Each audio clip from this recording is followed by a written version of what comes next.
Are you looking for the perfect Austin suburb? You know, maybe a little more subdued than the vibrant, crazy energy of Austin itself? Well, Cedar Park may be just the answer for you. It's located just 20 miles northwest of Austin, an easy commute to town, and so therefore you can have the best of both worlds. But look, not everything is great about Cedar Park, so I'm going to give you the cons as well today. I'm going to tell you what the best and the worst things about living there are and see if you like it for yourself. Hi, I'm Nicole Cooper, your Austin area expert for real estate, and we can't wait to help you find the perfect home that matches your lifestyle. If you want to know about information that comes on before anyone else, then subscribe and like below so you'll get notified first. All right, let's move on to Cedar Park. So Cedar Park is actually the next employment hub for the city of Austin. It's more family-oriented, subdued vibe, parks everywhere, and plenty of shopping. So we're going to go through all the good things first, and then I'm going to tell you what's not so hot about living in Cedar Park. The population of Cedar Park is just over 83,000 people, and a lot of people that work in the tech corridor up the 183 highway live in Cedar Park because you can get a little bit better value for a home there. So let's dive into the first pro of why people want to live in Cedar Park. Well, that reason is the parks. It's named Cedar Park for a reason, and that's because there are about 1,000 acres of city parks in the city. There are 46 city maintained parks. I'm going to take you at a few of my favorite ones here in the map so you can see where they are in relation to the town. All right, the first park we're going to start at, it's the largest one here at Brushy Creek Lake Park. It's 90 acres of park, and it has a lake, fishing piers, it has a splash pad as you can see here for the summer. This is a picture of the lake. You can take small vessels in there, think kayak, paddleboard, things like that. And there's picnic grounds in there. People walk all around it to get their exercise. It's a really, here's an actual fisherman here. But as you can see, it's a beautiful lake, and right across the water from the lake is the Avery Ranch golf course. From the Brushy Creek Lake Park here, we're gonna hop over to Milburn Park. This park has all the regular playgrounds and picnic areas and things. It has this enormous swimming pool.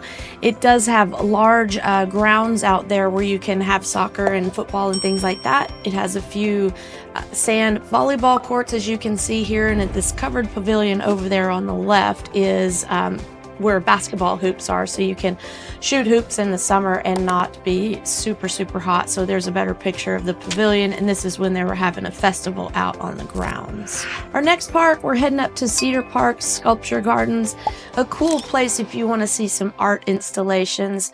It is all a variety of kind of metal works all throughout the park, and you can just walk through and enjoy the different artist designs throughout.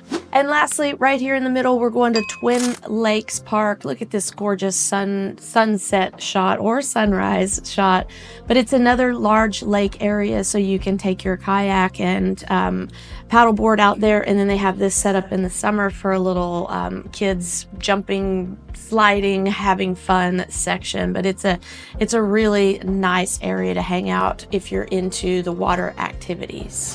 Again, there's 34 miles of hiking trails, 46 city maintained parks, and over 1,000 acres of parkland, so there's plenty to do. And that segues us right into our golf courses. There are 3 golf courses very nearby Cedar Park. It's Avery Ranch, Twin Creeks, and Crystal Falls. And here are our clubs on the map here. Avery Ranch is a semi-private club. They do offer memberships, but the public can play. I like the course. It's very user-friendly. You can reach some of the par 5s in 2, and it has a lot of water on it and a lot of creeks, so you have to hit over and around and things. So a really nice course. We hop from Avery Ranch here over here to Twin Creeks. And Twin Creeks is a private community. It's a private country club, I should say. Huge elevation on the golf course, and it, like a lot of them are, or a lot of the holes are down through ravines and things like that. This is one of the holes where you can see the elevation. You tee off up here and the ball goes down there, so there's always wind. It's hard to tell. And back up here in the distance, that's the pro shop, the dining patio there on the back, so it overlooks the golf course. And they have great facilities for swimming, fitness, and hanging out at the club as well. They've got an area out front with a big fire pit for the winter months. And of course, they have the tennis and pickleball as well. So from Twin Creeks here, we head up a little bit further north to Crystal Falls Golf Club. And Crystal Falls Golf Club is a public course, so you can go out there anytime and play. Another pretty course in the hill country, not quite as hilly as the Twin Creeks though. So what's next after the parks and the golf? The second pro is the school system. It feeds into the Leander ISD. Per niche.com, for places with the best public schools in Texas, that ISD in Leander ranks 13 out of 708 schools. And I'm going to show you the few high schools that it feeds into.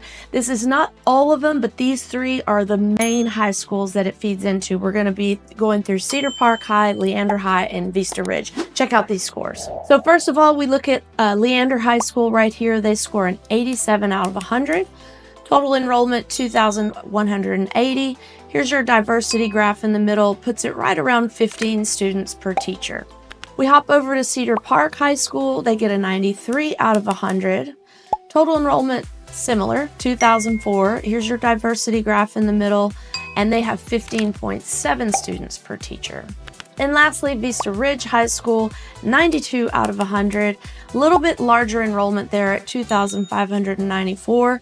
Here's your diversity graph in the middle, and also 15.7 students per teacher. The third pro is the home prices. I mean, Cedar Park is cheaper to live in than Austin, and the taxes are lower. So on average in Cedar Park, your property taxes are about 2.1% per year, and in Austin, they're about 2.3% per year. So that's a nice little nuance there to get a little bit lower taxes in Cedar Park. Now, let's talk pricing. In Austin, we're going to compare Austin to Cedar Park. In Cedar Park, the median sale price is $502,000. In Austin, the median sale price at this moment is $610,000. So on median, that is 22% higher in Austin than Cedar Park. But check out this detail. On the average price, the average close price in Cedar Park is $576,000. However, the average close price in Austin is $807,000. That's 40% higher in Austin. While our median prices aren't very different, we have a lot more high value properties in Austin. So currently, if we're looking at listed properties in the public multiple listing service with lots an acre or less, there's a listing available in Austin for $15,900,000. That's the highest one on the public MLS at the moment. The highest one in Cedar Park at the moment is $1,761,000. So while there are a lot of homes in that $500,000 range in Cedar Park, they don't have near as many homes in the multi-million-dollar mark, nor do they have anything over $2 million currently listed. In Austin, we have hundreds of properties over $2 million, and it goes all the way up to $15 million at the moment. So that's one of the main differences between Cedar Park and Austin. Our fourth pro of living in Cedar Park is there is a lot of shopping. You have Lakeline Mall right in the center of it, anchoring it down, and then up at 1431, you have lots of shopping and restaurants there. So take a peek over here in the map. If we zoom in over here on the Lakeline Mall area, you can see that there's the department stores like Macy's, JCPenney's, and Dillard's. And we are going to have the cinema at the AMC. And in addition to that, we have Alamo Drafthouse just right up here to the corner of it. And in case you haven't been to an Alamo Drafthouse is one of those cool ones where it's a small theater setting and they actually bring your food and drink to your seat. So you order from your seat and they bring it into you during the movie. It's a cool concept and I really love it. In addition to that, most of the Alamo Drafthouse venues have bars within the cinema as well. So like this here, the glass half full. You can go in there before the show or after the show and have a drink or a snack before you go in. And as I was mentioning, up here on Whitestone, otherwise known as 1431, you're going to have some medical offices. You're going to have restaurants, Dos Salsas, donuts, Torchy's Tacos, Snooze, one of my favorites. And you're also going to have the big mega stores like your Hobby Lobby, Target, Crunch Fitness, things like that. So in Cedar Park, you're never too far from a shopping area. Keep in mind that in Cedar Park, it's less family kind of boutique shops and more of those large scale kind of big box shopping. The fifth pro for Cedar Park is something quite unusual. They actually have a vintage steam train that takes on and off from Cedar Park. I was lucky enough to get invited to go on it a couple of weekends ago, and here's some pictures of it. It is really fun. On the trip we went on, we went up to Bertram and back, and they had a club car inside with food and drinks. You can bring a little bit of snack in there if you want. But we went on for a Halloween trivia trip, and just to say we did not win, but we had a lot of fun trying.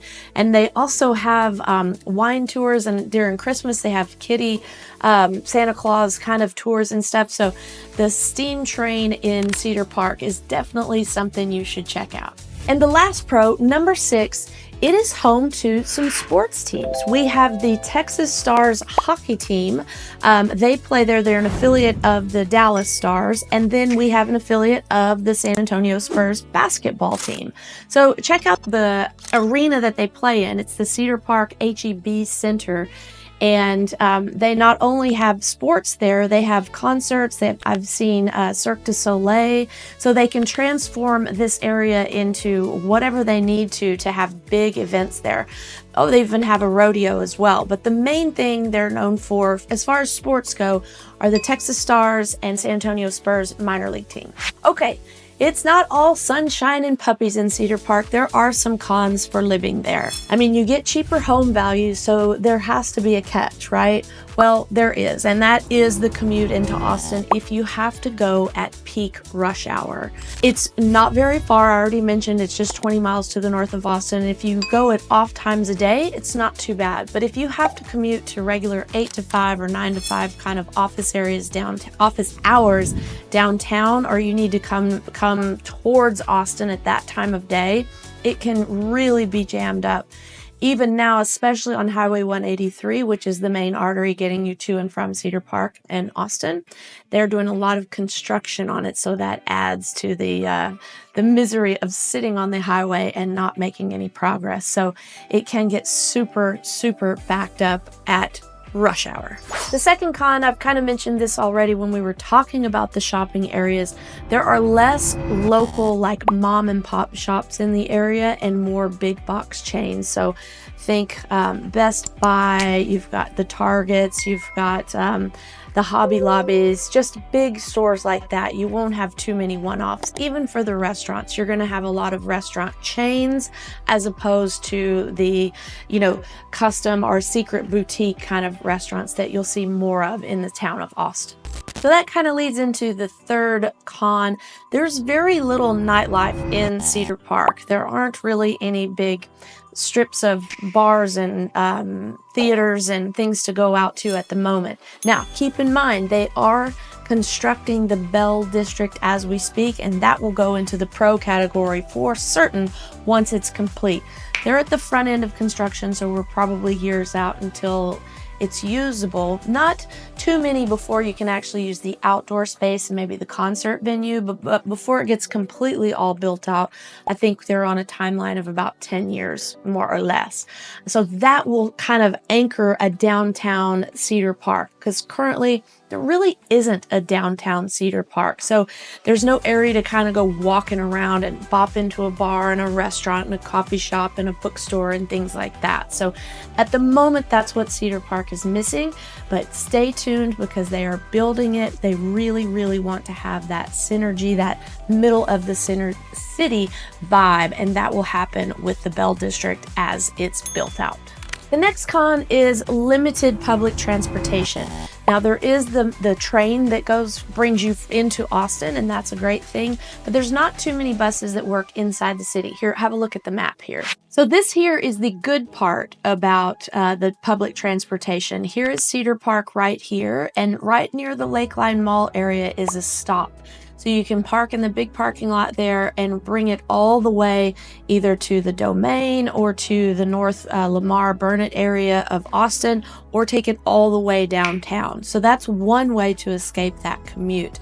Great train, but it only goes in and out one pickup spot in Cedar Park.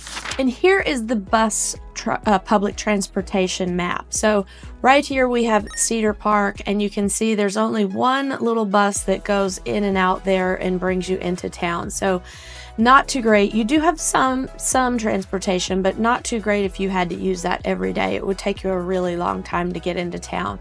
And once again, this red dotted line you can see is the train that brings you down to the middle of town. So just keep that in mind if you're going to be coming into town often, just what your opportunities are there. And the last con is that it has to do with the school system.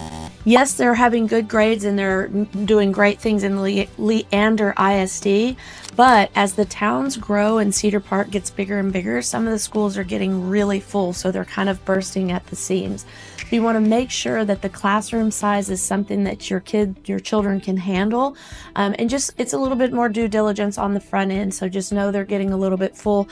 Do your checks and balances so that you pick the home that's in the right school district for your child. So that's a wrap. Cedar Park, a lot of great things, a lot of good reasons to move there, mainly value and the parks.